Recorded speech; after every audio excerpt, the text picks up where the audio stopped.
ये जो जाहिर है अभी चीजों का वेरीफाई किया जाना, दुनिया के सामने एज इट इज आना बाकी है, लेकिन जो अभी दिखाई सुनाई दे रहा है जनरल केजे सिंह, उस पर आपकी टिप्पणी। दिनेश जी देखिए, शी जिनपिंग ने चाइना की जो एस्टेब्लिश पॉलिसीज हैं, जो उनकी नीतियां थी, उनका बहुत गहरा उल्लंघन किया है।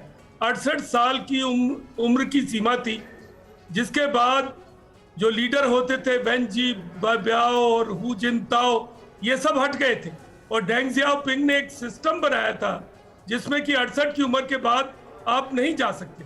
और शी जिनपिंग आज 69 इयर्स के हैं और उस उम्र में वो अब तीसरा टर्म ढूंढ रहे हैं, तो इसका तो होना ही था। वो आग के साथ खेल रहे थे और जो कोविड का उन्होंने हैंडलिंग किया है वो भी बहुत। तो ये इसके पीछे चीजें असल में स्टॉक पाइल हो रही थी और ये दिखाई दे रहा था कि कुछ अनहोनी हो सकती है, लेकिन ये समझा जा रहा था कि शी जिनपिंग जिस तरीके का कंट्रोल असर्ट करते हैं पूरे सिस्टम पर, बहुत मुश्किल होगा अगर कोई कू करना भी चाहता है। ये भी मैं आपको बता दूं कि कम से कम 6 दफे शी जिनपिंग के ऊपर लाइफ थ्रेटनिंग अटैक्स हुए हैं और यह भी बताया जाता है कि सीसीपी के भीतर के लोगों ने सुपारी देकर इसको स्टेज कराया था। अगर ये पूरी बातें सच हैं काटजू सर, तो शी जिनपिंग के लिए क्या बुरा वक्त शुरू हो चुका है? और यहां पर मैं ये भी आपको दिखाता चलूं, यहां देखिए फ्लाइट डेटा क्या इस वक्त का दिखाई दे रहा है, वो जरा दोनों देखते रहिए। ये कुछ देर पहले की स्थिति और अभी की स्थिति दोनों में दिखा रहा हूं। चाइना के ऊपर से कुछ एक फ्लाइट्स का मूवमेंट आपको दिखाई दे रहा है, तो क्या फ्लाइट्स रिस्टोर की जा रही हैं? ये भी एक बड़ा सवाल है, लेकिन कुछ देर पहले ये क्लीन क्यों था? विवेक काटजू सर अपनी बात पूरी कीजिए प्लीज। देखिए, मुझे 1 मिनट का मौका दें।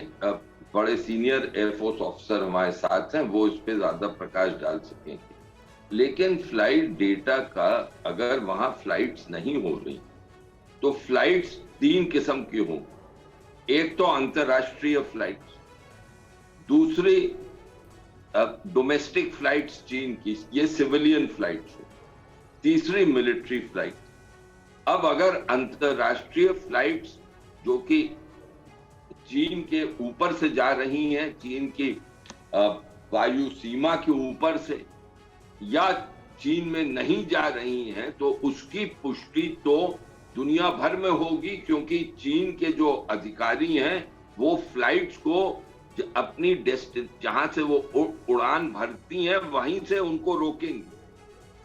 क्योंकि ये सवाल मेरे मन में है कि अगर कुछ असाधारण हो रहा है तो ये बहुत इंपॉर्टेंट पॉइंट आप उठा रहे हैं कि सिर्फ रेडार नहीं, जहां से ये फ्लाइट्स ओरिजिनेट होंगी और जहां इनको लैंड करना होगा, इन दोनों जगहों से भी तो ये सवाल उठेंगे। पीके श्रीवास्तव सर, ये इंपॉर्टेंट बात है, इसका जवाब ले लूं सर, ये लगे हाथ जवाब ले लूं। पीके श्रीवास्तव सही कह रहे हैं, जो 3 टाइप्स ऑफ फ्लाइट्स को काजू साहब ने बताया, बिल्कुल वही बात है। इंटरनेशनल फ्लाइट्स आपको नोटैम इशू करना पड़ेगा, नोटिस देनी पड़ेगी, नोटिस टू एयरमैन, नोटैम जो कहलाता है कि आप इस हमारी वायु सीमा में नहीं आ सकते हैं। तो इस तरह अगर नोटैम होगा तो इंटरनेशनल अनाउंसमेंट एक तरीके से हो जाएगा। तो ये जो दिखाई दे रहा है, ये क्या दिखाई दे रहा है, लेकिन इस तरह की बात को, ये नेचुरल नहीं है, it is man made enforced, man enforced. वो जो बता रहे हैं कि अगर मैन इन्फोर्स्ड है तो नोटैम भी जरूर होना चाहिए।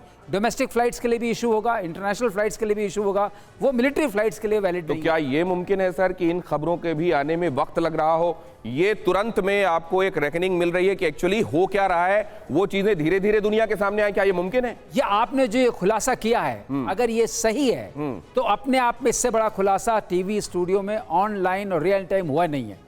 ये न सिर्फ इस बात का खुलासा है कि चाइना के अंदर चीजें सामान्य नहीं चल रही हैं, असामान्य है तो किस हद तक है ये पता नहीं। और फ्लाइट रेडार 24.com अगर वो रियल टाइम फ्लाइट डेटा दिखा रहा है तो ये है वो जो मैं कंपैरिजन में आपको दिखा रहा हूं, कुछ देर पहले क्या दिखाई दे रहा था और अभी क्या दिखाई दे रहा है। इस पर काटजू सर कुछ कहना चाह रहे हैं, उनकी बात पूरी हुई नहीं थी जब उनका सवाल का जवाब मैं लेने के लिए यहां आ गया था। काटजू सर, नहीं, मेरा इसकी पुष्टि करनी तो आसान है, अंतरराष्ट्रीय फ्लाइट्स की तो पुष्टि आसान है, वो पुष्टि हर हवाई अड्डे पर से होगी।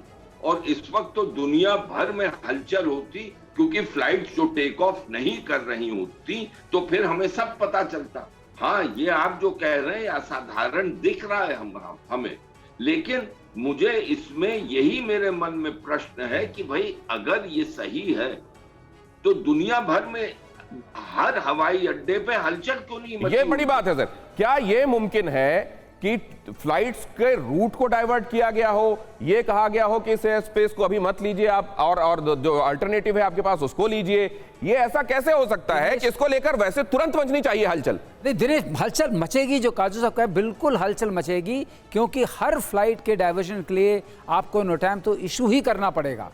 नो टाइम इशू होता है, वो आईकॉप का एक मेथड है, बिना उसके फ्लाइट्स को कैसे पता चलेगा? नहीं तो मुझे ये तो दोनों चीजें कोएग्जिस्ट कैसे कर रही हैं? यहां फ्लाइट रेडार ये दिखा रहा है कि उसके ऊपर फ्लाइट्स मूवमेंट नहीं है, एट द सेम टाइम उसको लेकर वो जो हल्ला नेचुरली मचना चाहिए अभी तक वो भी नहीं है। ऐसा कैसे हो सकता है? ये दोनों चीजें कोएग्जिस्ट कराने में बड़ी दिक्कत हम लोगों को हो रही है। हाँ। हमें भी यही संशय हो रहा है कि ये डेटा अगर सही है तो वो क्यों नहीं हो रहा है। राइट।